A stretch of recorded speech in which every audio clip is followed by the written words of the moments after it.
माझा कविता संग्रह सुद्धा प्रकाशित झाला मी मुख्यमंत्र्यांचा उपसचिव असताना। रात्र गहिरीच्या तिसऱ्या प्रहरी। Poetry is the spontaneous overflow of powerful emotions recollected in tranquility ही काव्याची सर्वात उत्तम व्याख्या म्हणता येईल इंग्लिश मधली। मी त्या कार्यक्रमामध्ये सहज बोलताना मुद्दा म्हणालो की शासनाने महिला धोरणाच्या अंमलबजावणीवर भर देणं आवश्यक आहे। त्या कार्यक्रमामध्ये काही पत्रकार होते, त्यातल्या एका पत्रकाराने उठून दुसऱ्या दिवशी एकदम पहिल्या पानावर मुख्य बातमी केली मोठी, अविनाश धर्माधिकारींचा सरकारला घरचा आहेर। समर्थ रामदासांची जी फार अर्थपूर्ण ओवी आहे, पहिले ते हरिकथा निरूपण, दुसरे ते राजकारण, तिसरे ते सावधपण सर्व विषय। तर प्रशासन सांभाळतानाही अतिशय राहावंच लागतं सावध।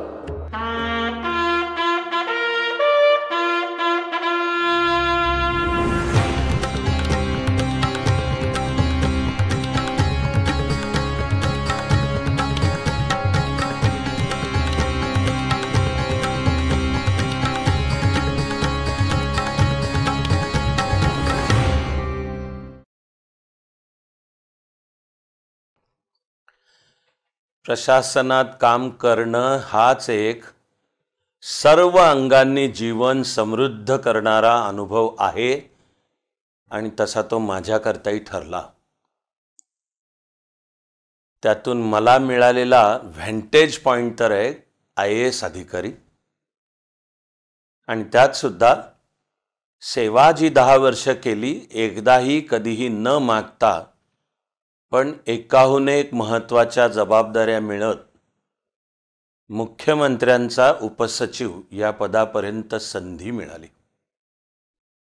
अक्षरशः मानवी जीवनाच्या सर्व बाजूंनी हा समृद्ध करणारा अनुभव आहे।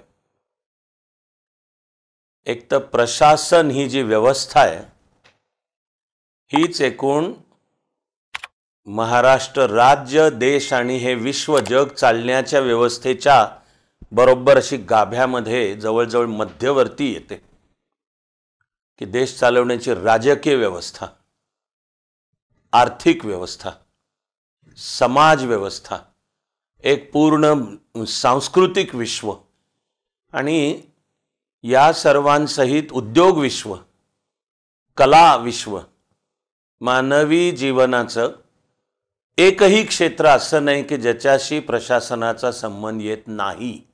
एक प्रकारची प्रशासनाची सर्व व्यापकता, आणि मला ती अतिशय सखोल, अतिशय उंचीनी, अत्यंत विस्तृत अशा अक्षरशः जीवनाच्या सर्व अंगांनी अनुभवायला मिळाली। इतक्या क्षेत्रांशी इतके जवळचे जिव्हाळ्याचे संबंध येतात की मी तर त्याला भाग्यवान आहे असंच मानतो। अगदी पुण्यामध्ये अतिरिक्त जिल्हाधिकारी असताना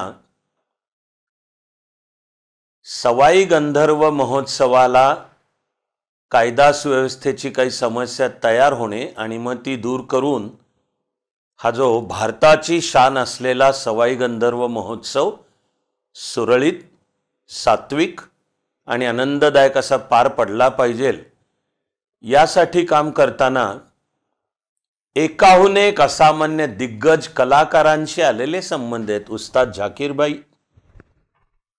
की जे आता काही काळापूर्वी वयाच्या केवळ 73व्या वर्षी आपल्यातून गेले, आणि अजून मला वाटतं की माझ्या मनात सुद्धा त्यातून झालेलं दुःख मी जुळवून घेऊ शकलेलो नाहीये।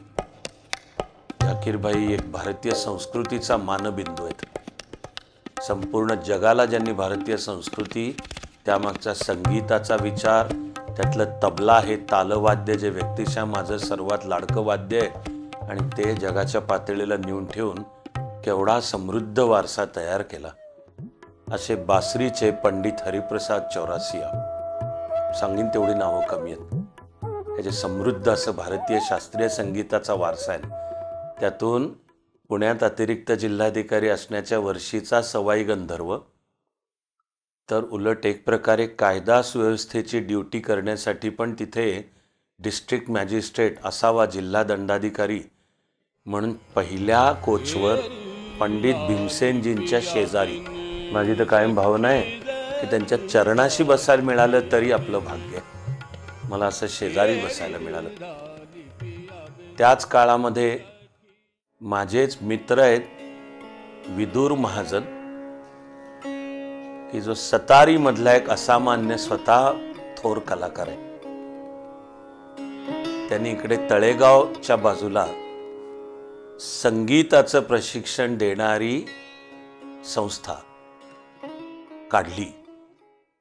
तिचं उद्घाटन किशोरीबाई आमोणकर यांच्या हस्ते, आणि तो जमिनीचा प्लॉट असतो, ते काम माझं म्हणून मी तिथे उपस्थित. पण किशोरीबाई आमोणकर यांना वंदन करून सहज मी त्यांच्यासमोर संगीताला मी का भक्त आहे संगीताचा हे सहज बोललो. किशोरीबाईंनी मग एवढं भरभरून प्रेम दिलं मुलासारखं. सगळे ते अनमोल क्षण त्यांच्याबरोबरचे, त्यामध्ये त्यांचं संगीतविषयक चिंतन ऐकणं. किशोरीबाई आपल्यातून ज्या दिवशी गेल्या त्या दिवशी मी आसाममध्ये चाणक्य मंडल परिवारचा एक कार्यकर्ता अधिकारी, तिथे पोलीस खात्यात वरिष्ठ अधिकारी, त्याच्या घरी होतो. मी त्या रात्रभर फक्त किशोरीबाई ऐकत होतो. पण प्रशासनाने दिलेल्या समृद्धीतून त्यांचा असा सहवास लाभणे. अमेरिकेमध्ये जे मराठी माणसं आहेत त्यांचं तिथे बृहन महाराष्ट्र मंडळ अशी एक एकदम जिवंत रसरशीत संघटना आहे. दर 2 वर्षाला एकदा त्यांचं तिथे अधिवेशन होतं. असं 1995चं अधिवेशन ह्युस्टनला झालं होतं, टेक्सास राज्यात. आणि त्याच्या उद्घाटनाला मुख्यमंत्री मनोहर जोशी सरांना बोलवलं होतं. तर बॅकग्राऊंडला राहून त्याची सर्व तयारी, पण त्यामुळे अमेरिकेतल्या ह्या मराठी भाषिकांशी पण संबंध, आणि त्यातून पुढे त्या मराठी भाषिकांनी रंगमंचावर सार्वकालिक उत्तम ठरेल असं सादर केलेलं अप्रतिम वगनाट्य, त्याचं नाव आहे सुंदरा मनामध्ये भरली. तिकडे अमेरिकेतच असतात डॉक्टर मीनाताई नेरुरकर या व्यवसायानी गायनिक डॉक्टर आणि प्रतिभावंत लेखिका. त्यांच्या लेखणीतनं उतरलेला आणि अमेरिका स्थित मराठी माणूस, पण त्यांच्यातली असामान्य कला की मराठी रंगभूमीवरचे भले भले कलाकार सुद्धा थक्क होऊन ती ऐकतील अशी. नरिमन पॉईंटवरच जे national centre for performing arts NCPA, तिचं असं एक फार कलात्मक भव्य थिएटर आहे, टाटा थिएटर त्याचं नाव. तिथे मला हे सुंदरा मनामध्ये भरली पाहायला मिळालं. त्या दिवशी जसं एक चिंतन तयार झालं, त्यातनं मी एक सिलोलोकी, एक असा संवाद आहे जणू लिहिलेला, तो पुढे माझ्या जिंकणारा समाज घडवण्यासाठी या पुस्तकामध्ये तो आहे. सुंदरा मनामध्ये भरली ही जी असामान्य कला. इतका मी भाग्यवान की सेवेच्या 5व्या वर्षी मला राज्याच्या मुख्य सचिवांनी उचलून घेतलं, हँडपिक्ड, की मुख्य सचिवांचं कार्यालय सांभाळ. तिथनं महाराष्ट्र आणि देशाच्या प्रशासनाचं दिसणारं एकत्र दृश्य, केवढी शिकायला संधी आणि वाढणारा आवाका. दरवेळी मुंबईमध्ये मला घर सुद्धा अग्रहक्काने मिळालं आणि ते एकाहून उत्तम मिळालं. सेवेच्या 5व्या वर्षी मुख्य सचिवांचा विशेष कार्याधिकारी होतो, तेव्हा चर्चगेटला 10व्या मजल्यावर असा फ्लॅट की ज्यातनं पूर्वेकडे सुद्धा समुद्रातनं उगवणारा सूर्य दिसायचा आणि पश्चिमेकडे तो समुद्रात मावळणाराही सूर्य दिसायचा. अशा अजब एकाहून उत्तम दिवस रात्र. त्याच बिल्डिंगमध्ये त्या वर्षांमध्ये असंच मराठीमधलं एक असामान्य प्रतिभावंत कवी दाम्पत्य, एक एकदम असामान्य आणि ज्यांच्याशी अद्वितीय प्रतिभा आहे, दोघंही पती पत्नी, वसंत आबाजी डहाके आणि प्रभा गणोरकर, दोघंही उत्तम कवी. उत्तम कादंबरी हाही फॉर्म त्यांनी हाताळलाय, उत्तम समीक्षक आणि असे जे ऋणानुबंध तयार झाले आणि काव्यशास्त्र विनोदेनं. पुढे प्रभाताईंनी गौरी देशपांडेंच्या साहित्यावर समीक्षा लिहिली आहे. ती एकदम अशी सार्वकालिक श्रेष्ठ समीक्षा आहे आणि त्या माझं जिच्याशी गौरी मावशी असं नातं तयार झालं की त्यांनीच अस्वस्थ दशकाची डायरीचं इंग्रजी भाषांतर करून ते मी मुख्यमंत्र्यांचा सचिव असताना प्रकाशित होण्याचा कार्यक्रम. रायगडला कलेक्टर होतो त्या काळात असेच मराठीतले सार्वकालिक महान संगीतकार, आणि ते जेवढे महान संगीतकार तेवढाच महान माणूससुद्धा यशवंत देव.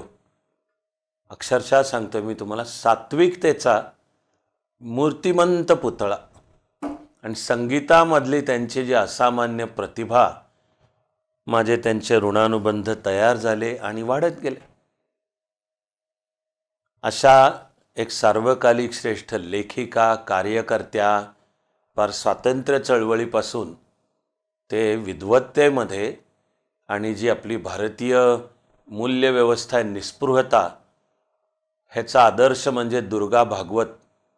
त्यांच्याशी जुळलेले ऋणानुबंध माझ्या अस्वस्थ दशकाची डायरीवर त्यांनी 17 पानी भाष्य समीक्षा लिहिली. केवढा मोठा हा सन्मान आहे, केवढं मोठं प्रेम आहे. आणि दुर्गाबाईंचा कायम आदेश असायचा की अविनाश मुंबईत आलास तर घरी आल्याशिवाय जायचं नाही बरं का. खरंचच मुंबईच्या लॅमिंग्टन रोडला गिल्डर लेन म्हणून आहे, तिथे खरंचच मी पुढेही राजीनाम्यानंतरसुद्धा आपल्यामध्ये त्या सदे होत्या. तोवर खरंच मुंबईत असलो तर विचारायचो की आहे, भेटून जाऊ का. काय भेटण्यामागे की नमस्कार करून त्यांचे आशीर्वाद, हात आपल्या पाठीवर त्यांचा थरथरता टेकला, आपण बळ घेऊन बाहेर पडतो. माझा कविता संग्रहसुद्धा प्रकाशित झाला मी मुख्यमंत्र्यांचा उपसचिव असताना, रात्र गहिरीच्या तिसऱ्या प्रहरी. आणि एकीकडे देशाचा कार्यकर्ता म्हणून काम करत असताना, सर्वांगाने जीवन पाहत असताना असं सहज जाणवेल आणि त्यावेळची आतून बहरून येणारी, त्याला म्हणतात कविताशी. कविता करायची नसते, कविता होते. Poetry is the spontaneous overflow of powerful emotions recollected in tranquility. ही काव्याची सर्वात उत्तम व्याख्या म्हणता येईल इंग्लिशमधली, की उत्स्फूर्त भावनांचा अंतस्फूर्त आविष्कार, पण जो निरामय शांततेमध्ये त्याला आकार. जसा 1986च्या जूनमध्ये मुळे निकाल आला, नाये झालो तो, आणि ज्या अविनाश धर्माधिकाऱ्यांनी ठरवलं होतं की जीवनच एक भारत मातेचा कार्यकर्ता म्हणून जगायचं, तो आता IAS होतोय, ही काय चीज आहे मला पूर्ण कळत होती. आतून मनातून अस्वस्थ होतो. त्यातून त्या रात्री जन्माला आलेलं काव्य, मूळ होतानाच्या ओळी, नको कार मोठी, नको लाल बत्ती, नको मस्त दारी झुलायास हत्ती. की आता मी IAS अधिकारी होतोय, कशासाठी होतोय? पद, पैसा, कीर्ती, संपत्ती यातलं काही नाही. जरी एक अश्रू पुसायास आला तरी जन्म काहीच कामास आला. की तुझं ते पद काय करायचं घेऊन? तुला जर दुःखितांचे अश्रू पुसता आले तर जन्म काही सार्थकी लागला आहे. आतून आलेलं, आज आपण चाणक्य मंडल परिवारची ती प्रार्थना म्हणून रोज म्हणतो. तर अशा अनेक कवितांचा मिळून संग्रहसुद्धा माझ्या आजपर्यंत तारीखही लक्षात आहे. 30 जून 1995 पुण्यातच झाला प्रकाशन समारंभ. त्या वर्षीच्या साहित्य संमेलनाचे अध्यक्षही होते महान क्रांतिकारक कवी नारायण सुर्वे. मी अर्थात त्यांचं अक्षरनक्षर काळजीपूर्वक वाचलेलं सुद्धा आहे. आणि मी त्यांना कविता संग्रह आधी देऊन विनंती केली की तुमच्या हस्ते हे प्रकाशित करायचं आहे, काव्य म्हणून पटलं तरच हो म्हणा. तर नारायण सुर्वेंसारख्या कवीच्या हस्ते प्रकाशन. त्यामध्ये त्यावेळी त्या कवितांच्या संदर्भामध्ये बोलल्या, कॉलेजपासून आमची दोस्ती, अशा पुढे मराठी साहित्य संमेलनाच्या त्याही अध्यक्ष झाल्या अरुणा ढेरे. आणि त्याच कार्यक्रमामध्ये काही निवडक कविता प्रत्यक्ष सादर केल्या. ती मराठीमधली असामान्य प्रतिभावंत अभिनेत्री सोनाली कुलकर्णी, असा मी ज्याला सांस्कृतिकदृष्ट्या कमालीचा भरजरी कार्यक्रम रात्र गहिरीच्या तिसऱ्या प्रहरी असा माझा कविता संग्रह, तोही त्याच वर्षी प्रकाशित झाला. अर्थात ठेचा लागत असतातच आणि कुठंतरी आपण रक्तबंबाळी होतच असतो. असं जीवन आहे, हे असं आहे. तर मराठीमध्ये एक अतिशय सामाजिकदृष्ट्या मोलाचा विचार मांडणारं मासिक मिळून साऱ्या जणी, त्याच्या संपादक मराठीमधल्या विशेषतः स्त्री चळवळीमधल्या एक अत्यंत असामान्य अतिशय प्रगल्भ व्यक्तिमत्व असलेल्या विद्या बाळ, आपण सगळे त्यांना विद्याताई म्हणतो, त्या त्याच्या संपादक होत्या. सगळी ती टीम माझ्या ओळखीची सुद्धा होती. पत्नीकडनं तर विद्याताईंशी माझं नातं म्हणजे त्याला सासूबाई माझ्या म्हणत असं नातं पण आहे. तर पुण्यामध्ये त्यावेळी एक मिळून साऱ्या जणीचा एक कार्यक्रम होता आणि विद्याताईंनी मला, अविनाश येशील का? तर मी आनंदाने येईन म्हटलो. थोडीशी माझी अशी समजूत की हा सार्वजनिक कार्यक्रम नाही आहे, म्हणून मी त्या कार्यक्रमामध्ये सहज बोलताना मुद्दा म्हणालो की शासनाने महिला धोरणाच्या अंमलबजावणीवर भर देणं आवश्यक आहे. त्या कार्यक्रमामध्ये काही पत्रकार होते. त्यातल्या एका पत्रकारांनी उठून दुसऱ्या दिवशी एकदम पहिल्या पानावर मुख्य बातमी केली, मोठी, अविनाश धर्माधिकारींचा सरकारला घरचा आहेर, या अर्थाची की जणू मी काहीतरी सरकारवर टीका करतोय. खरा ना माझ्या म्हणण्याचा अर्थ तो टीका होता. आणि माझ्या तरी मनात किंवा जे बोलणं झालं होतं, तो हा सार्वजनिक नाही आहे कार्यक्रम, हा असा थोडासा खाजगी एक सेलिब्रेशन साजरं करणे. पण ते आली खळबळ माजली महाराष्ट्रात की मुख्यमंत्र्यांचा उपसचिवच महाराष्ट्र सरकार महिला धोरणाकडे लक्ष देत नाही अशा अर्थाची विधानं सार्वजनिक व्यासपीठावर करतोय. तर खळबळ माजली. मला आनंद या गोष्टीचा आहे की स्वतः मुख्यमंत्री मनोहर जोशी सरांनी हा मुद्दा समजावून घेतला.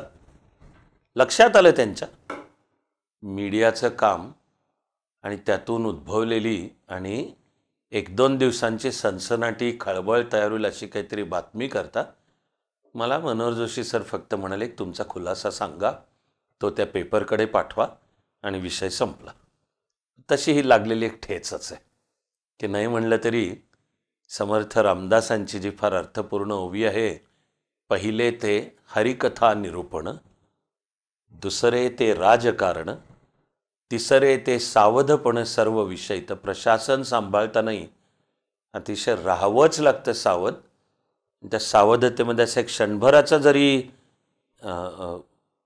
असं डोळ्याचं पातळ लवेपर्यंत दुर्लक्ष झालं, तसं ऑफच्या बाहेरच्या बॉलला बॅट फिरवली किंवा बॅटला चाटून गेला, आऊट होता होता वाचला, हे घडू शकतात. तशी अशी ही या मिळून साऱ्या जणीच्या कार्यक्रमाच्या निमित्ताने मला लागलेली एक ठेचसुद्धा. अर्थातच असं सर्व सामाजिक, सांस्कृतिक, आर्थिक इत्यादी जगताशी संबंध येताना शेवटी महाराष्ट्र, त्यातला मुंबई, अख्ख्या भारतातले सगळे उद्योजक यांची मुख्यालयं मुंबईत आहेत. महाराष्ट्राच्या विकासासाठी सुद्धा मुख्यमंत्र्यांनी हे जे सह्याद्री गेस्ट हाऊस, जे 7 तारांकित असं वैभव संपन्न झालं होतं, तिथे राज्याच्या सर्व उद्योजकांची, उद्योगपतींची, तर अर्थात अख्ख्या भारताचेच तिथं मुंबईत आहेत ना. त्यामुळे सगळे टाटा, बिर्ला, गोदरेज, किर्लोस्कर, सिंघानिया, अंबानीज वगैरे सगळे अशांची मीटिंग आणि महाराष्ट्रात उद्योगांना चालना द्यायला कशा रीतीने हे करायचं ते होताना महाराष्ट्राच्या राजकीय व्यवस्थेशी येतोच संबंध. सगळे पक्ष, त्यातले आमदार, प्रत्येकाचा अर्थात वेगवेगळा स्वभाव. कोणी एक आमदार थोडेसे गरम डोक्याचे, त्यांनी ऐन त्याच काळामध्ये ते जिथले कुठले आमदार होते तिथल्या एका वरिष्ठ IAS अधिकाऱ्याच्या वर खुर्ची घातली होती डोक्यात. ऑफिसमध्ये रागावले, चिडले, ते येऊन त्यांनी खुर्ची उचलली. तर जरा महाराष्ट्रामध्ये त्याची खळबळ माजली होती. मंत्रालयात 6व्या मजल्यावर त्यांची माझीही भेट झाली, आमचं काही बोलणं झालं. पण काहीतरी होऊन ते चिडले प्रचंड आवाज चढवून बोलायला लागले, अद्वा तेद्वा. आधी 1-2दा मी त्यांना म्हणालो की अहो, आपण इथे मुख्यमंत्री कार्यालयात आहोत, तुम्ही बोला ना, मुद्दे पण तरी त्यांचं सर्वच त्यांच्या असे माझ्याही अंगावर आल्यासारखे, तसा माझ्यातली पण मग कसबा पेटमत जागी होते. मग मी त्यांनाही म्हणालो होतो की आपण हे सगळं बाजूला ठेवू, आता चला आपण तुम्ही मी मिळून मंत्रालयाच्या बाहेर जाऊ, हा प्रश्न रस्त्यावरच सोडवू. असेच दुसरे एक जरा शॉर्ट टेम्पर्ड ते अजूनही आहेत. मला वाटतं काळाच्या ओघात ते पूर्वी एवढे आता शीघ्र कोपी आता राहिलेले नाहीत आणि आमचे ऋणानुबंध अजूनही चालू आहेत. तसं मानवी स्वभावाचे सर्व नमुन्यांचा दुसऱ्या पक्षातनं ज्यांना शिवसेनेने घेतलं होतं आपल्यात, आणि याविषयी मला महसूल मंत्री सुधीर जोशी एक कमालीचं प्रगल्भ, अत्यंत सात्विक आणि सरळमार्गी व्यक्तिमत्व. त्यावेळची जी शिवसेनेची स्थानिय लोकाधिकार समिती, हिची ज्यांनी पायाभरणी करून सामान्य माणूस, त्यातला सामान्य कामगार ह्याचं बळ वाढवलं होतं ते सुधीर भाऊ. मला त्यांच्याशी सहज चर्चा करायची संधी मिळाली होती अनौपचारिक, की हे जे इन्कमिंग असतं तर खरंच काय मिळवत होतो तो पक्ष, आणि सगळे राजकीय बळ वाढतं का तो जो असतो त्याला त्याचा राजकीय तळ सांभाळायचा असतो, आणि आत्ताचं राजकीय वारं पाहता तो त्यानुसार फक्त तोंड फिरवतो की आपण त्यानुसार फिरून आपलं बळ सांभाळू. पण आता हे जे लोकशाहीतलं राजकारण आहे जे जवळनं मला खूप पाहायला मिळालं, आणि त्याच्या असे उलटसुलट आणि थोडे राजकीय वारं कसं वाहत आहे त्यानुसार. पण त्याच वेळेला अनेक मंत्र्यांचं अतिशय कुशल हाताळणीसुद्धा प्रसंगी, असं सांगतोय. स्वतः मनोहर जोशी सरांकडे नगर विकास खातं होतं, किंवा माझा अनुभव आहे की त्यावेळी नारायण राणेंकडे पशुसंवर्धन, दुग्ध ही खाती होती. थोडं एरवी काही वेळा बोलण्याने काही प्रसंग घडले ते सोडा, पण खात्याचं कामकाज करतानाचं आणि विधानसभेमध्ये सुद्धा जो प्रत्येक खात्याचा प्रश्नोत्तरांचा तास असतो, त्यात जेव्हा दुग्ध आणि पशुसंवर्धन खात्याचे प्रश्न, त्याची मंत्री म्हणून नारायण राणेंनी केलेली तयारी, दिलेली उत्तरं, आणि विधानसभेच्या पटलावर ऐनवेळी जरी चर्चेचा मुद्दा उद्भवला तरी तयारीनिशी, अभ्यासानिशी त्याची उत्तर देणे, ज्याला म्हणतं काय चर्चा चालू आहे त्याची पटकन समजणे. तर माझा अनुभव आहे की नारायण राणेंची तशी खातं, त्याचं कामकाज आणि विधानसभेच्या पटलावर चर्चा करताना उत्तरं काय द्यायला पाहिजेत ह्याची उत्तम असायची तयारी. आज देशामध्ये ज्यांचं योग्यच असं फार मोठं नाव झालं आहे, गेल्या 11 वर्षात या भारत देशातलं इन्फ्रास्ट्रक्चर ज्यांनी जागतिक पातळीचं करत आणलं आहे, असे नितीन गडकरी. त्यावेळी महाराष्ट्राच्या मंत्रिमंडळातही सार्वजनिक बांधकाम खात्याचे मंत्री होते, आणि त्यांनी मुंबईच्याही विकासाला गती देणे, हे जे सगळे ओव्हरब्रिजची संकल्पना असू द्या, किंवा महाराष्ट्रामध्ये सुद्धा पायाभूत सोयी, विशेषतः जागतिक पातळीचे रस्ते तयार झाले पाहिजेत, याला दिलेली चालना, त्यातली त्यांची कार्यक्षमता की जी नंतर गेली 11 वर्ष संपूर्ण देशाच्या पातळीलाही आपण सगळे पाहतोच होतो. माझाच एक उत्तम मित्र, माझ्या मते फार मोठी व्हिजन असलेला इंजिनियर माधव जोग, हा जो पुणे मुंबई एक्सप्रेसवे आहे ह्याची मूळची संकल्पना आणि मूळचं डिझाईनसुद्धा त्याचं आहे. त्याच्या एका जर्मनीच्या प्रवासात त्यांनी जेव्हा ऑटोबान पाहिला जर्मनीचा, आणि अरे भारतातसुद्धा असे पाहिजेत, आणि त्यातही भारतातला सर्वात औद्योगिकरण झालेला पट्टा असेल तर पुणे मुंबई, यांच्यातच प्रवासाला जर 6-6, 8-8 तास लागायला लागले, आणि ट्रॅफिक जॅममध्ये जर 24-24 तासांचे ट्रॅफिक जॅम व्हायला लागले तर विकासावर विपरीत परिणाम होणार आहे. तर उत्तर काय, तर एक आपण पुणे मुंबईला जोडणारा जागतिक दर्जाचा रस्ता. माधव माझा खूप जुना मित्र, त्याचं मूळचं डिझाईनसुद्धा एक अतिशय व्हिजनरी होतं, आणि मुळात त्यांनी तो बाळासाहेबांच्या खूप जवळचा म्हणून त्यांनी ते मांडून 1990च्या तर विधानसभा निवडणुकीत भाजप शिवसेना युतीनी हा वचननाम्याचा भाग बनवला होता. 1990मध्ये सेना भाजप युतीला काय बहुमत मिळालं नाही, तर स्वतः बाळासाहेबांनी मंत्रालयात जाऊन मुख्यमंत्री झालेल्या शरद पवार यांच्याकडे त्या एक्सप्रेसवेचे सगळे कागद सुपूर्द केले की लोकांनी जर तुम्हाला जनादेश दिला आहे तर आता हे काम चालू करा. 91 ते 95 या वर्षांमध्ये त्या एक्सप्रेसवेची काही कामं चालू झाली होती, पण गती नव्हती आली. 95च्या मार्चमध्ये जसं हे सेना भाजपचं सरकार आलं, मनोहर जोशी सर मुख्यमंत्री झाले, नगर विकासही खातं त्यांच्याकडे, आता हे रस्ते बांधकाम दळणवळण नितीनजी गडकरींकडे. मग या एक्सप्रेसवेच्या कामालाही खूप गती आली. माझ्या मनातलं दुःख कधी संपत नाही की हा जो एक अतिशय दूरदर्शी अभियंता माधवजोग तुलनेने थोडा लवकर गेला, त्याचं जाणं ही समाजव्यवस्थेची हानीच आहे. पण मग तो एक्सप्रेसवेला आलेली गती किंवा 95मध्ये अजून हे सेना भाजप सरकार येईपर्यंत तरी महाराष्ट्राच्या वाट्याला कृष्णा नदीचं पाणी त्यावर बच्छावत आयोगाने एक निवाडा देऊन महाराष्ट्र, कर्नाटक, आंध्र यांना किती कसं पाणी मिळायला पाहिजे याची एक व्यवस्थान फॉर्म्युला आखून दिला होता. खरं वर्ष 1996 होतं की तिथपर्यंत बच्छावत आयोगानुसार त्या त्या राज्याच्या वाट्याला जे पाणी आहे ते वापरलं गेलं पाहिजे, आणि तसं जर वापरलं गेलं नाही तर मग ते रायपेरियन स्टेट म्हणजे खाली पाणी वाहत ज्या राज्यांना जातो त्यांना हक्क प्राप्त होईल की मग आता ते वापरू शकतील. महाराष्ट्राचं चित्र हे होतं की कृष्णेचं जे पाणी महाराष्ट्राच्या वाट्याला त्याच्या दृष्टीने खरं म्हणजे काम झालं नव्हतं. पण मग या सेना भाजपच्या सरकारने त्या कामाला सुरुवातही केली. खास हे कृष्णा खोरे महामंडळ वेगळं तयार केलं आणि फलटणचे सुप्रसिद्ध रामराजे नाईक निंबाळकर हे त्याचे अध्यक्ष म्हणून नेमले. आणि जो काही उदारीकरणाच्या रस्त्यावरनं भारत आणि महाराष्ट्र पुढे सरकत होता, तर विकासाच्या योजनांना जर शासनाकडे पैसा नसेल तर खुल्या बाजारातनं उभं करायची व्यवस्था केली पाहिजे. तर या कृष्णा खोरेचे बॉन्ड तयार करून त्यावेळचे 1995-96 मधले उभे करायचे होते 750 कोटी. आणि पहिल्यांदा ह्याची योजनेची चर्चा चालू झाली तेव्हा होते की एवढे कसे काय उभे राहणार आहेत.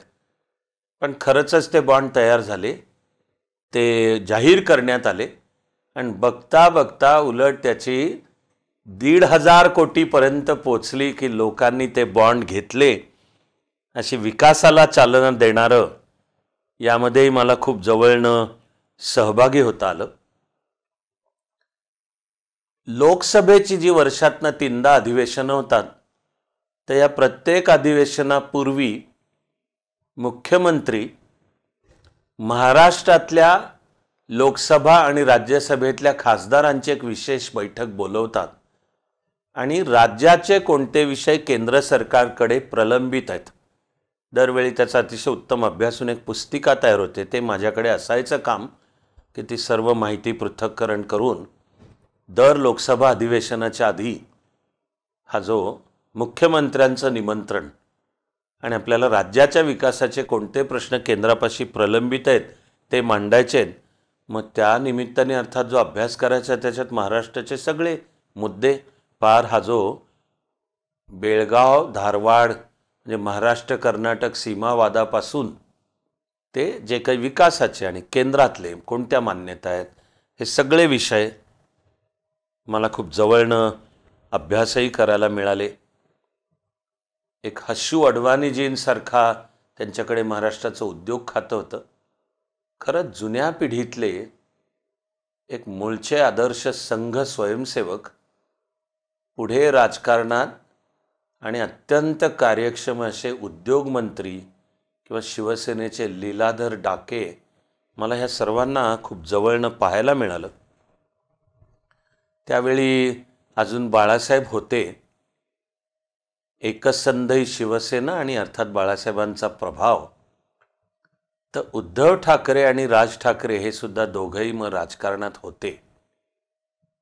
मला त्यावेळी त्याच्यात जाणवलेले उद्धव ठाकरे अर्थातच एक अतिशय पारदर्शक व्यक्तिमत्व.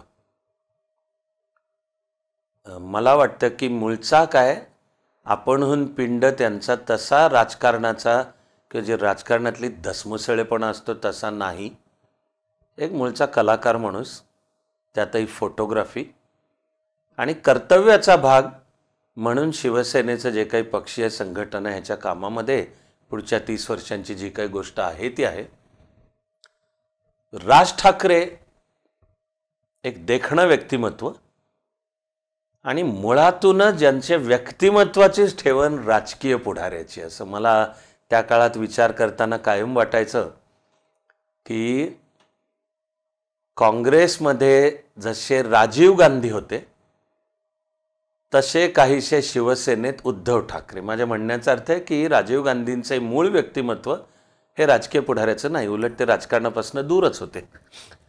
राजकीय व्यक्तिमत्व संजय गांधी यांचं, तसं राज ठाकरे यांचं राजकीय व्यक्तिमत्व मूळचंच. तसे शिवसेनेचे राजीव गांधी म्हणजे उद्धव ठाकरे आणि शिवसेनेचे संजय गांधी म्हणजे राज ठाकरे. त्या काळाच्या ओघात जर जे काही घडलं ते घडलं.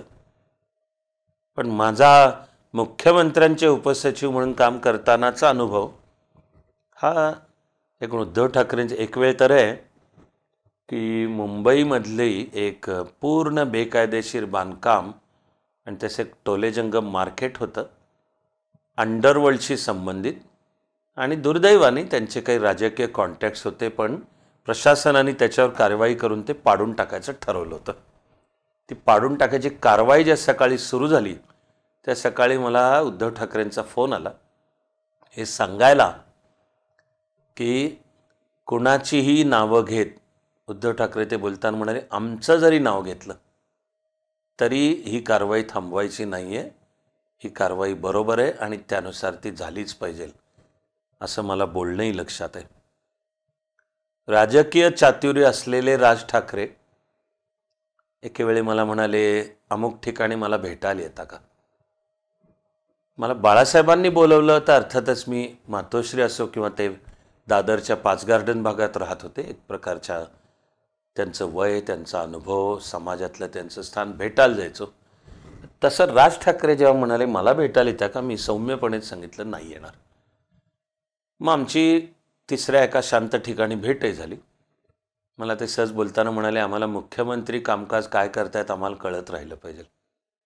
त्यावर मी हसूनच सांगितलं की हे माझं काम नाही, मी ह्या प्रकारे नाही सांग, मी मुख्यमंत्र्यांचा उपसचिव, माझं काम आहे, जी माझं शासकीय कर्तव्य आणि त्यातली कामाची माझी कमिटमेंट ही मुख्यमंत्री या पदाला आहे. तुम्ही हळूच काय, तुम्हाला मी ह्या प्रकारचं सांगणार नाही आहे.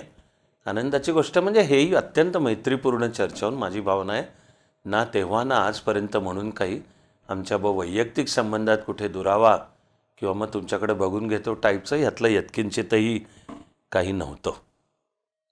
सर्वांगांनी अशा प्रकारे समृद्ध काम करत असताना मला विशेष आनंद ज्या गोष्टीचा आहे ते म्हणजे त्या वर्षी शेतकऱ्याचा एक फार मोलाचा प्रश्न घेऊन, त्यावेळचं नाव औरंगाबाद आता संभाजीनगर, इथे शेतकरी संघटनेचे थोर नेते शरद जोशी यांनी आमरण उपोषण सुरू केलं होतं. मुद्दा होता उसावरची झोन बंदी उठवली पाहिजे. तिथपर्यंत एकेका साखर कारखान्याचा झोन प्रदेश ठरलेला असायचा की त्या प्रदेशात जो कोणी ऊस पिकवेल त्याला बंधन होतं ऊसाच्या शेतकऱ्यावर की त्याच साखर कारखान्याला ऊस घातला पाहिजे. माझ्या सुदैवाने मी IAS होण्याच्या आधी मी शरद जोशींच्या नेतृत्वाखालच्या शेतकरी चळवळीत एक अल्पसा पण कार्यकर्ता, एकेवेळी सत्याग्रही म्हणून होतो. मला शरद जोशींचा अत्यंत जवळनं सहवास लाभला.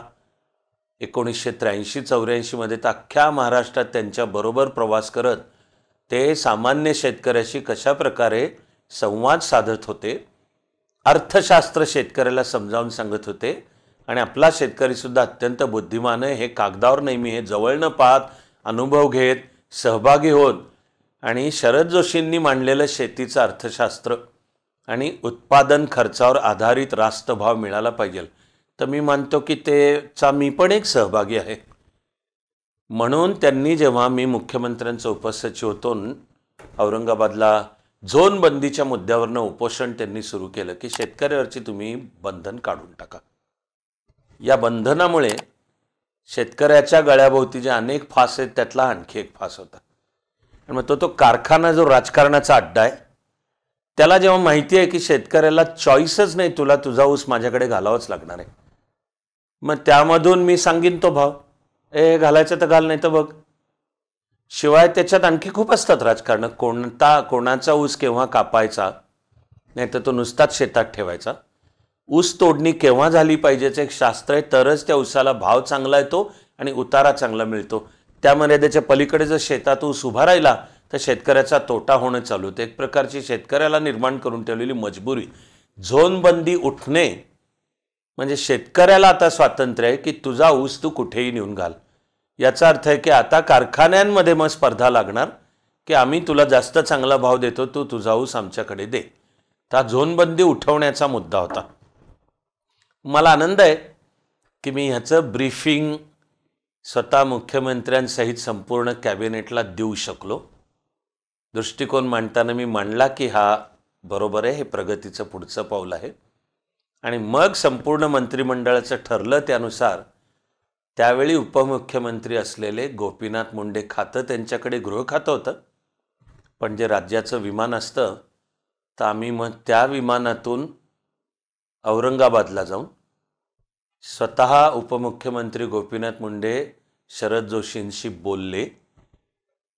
झोनबंदी उठल्याची घोषणा झाली. ही एक अत्यंत महत्त्वाची नीती पॉलिसी घोषणा होती आणि ऊसाच्या शेतकऱ्यावरची झोनबंदी उठली म्हणून शरद जोशींनी मग गोपीनाथ मुंडेंच्याच हस्ते संत्र्याचा रस घेऊन आपलं उपोषण सोडलं. हा एक समृद्ध प्रशासकीय सर्वांगाने अनुभव घेत असताना आपण काही शेतकऱ्याच्या कामी आलो याचाही मला लाभलेला आनंददायक समृद्ध असा अनुभव.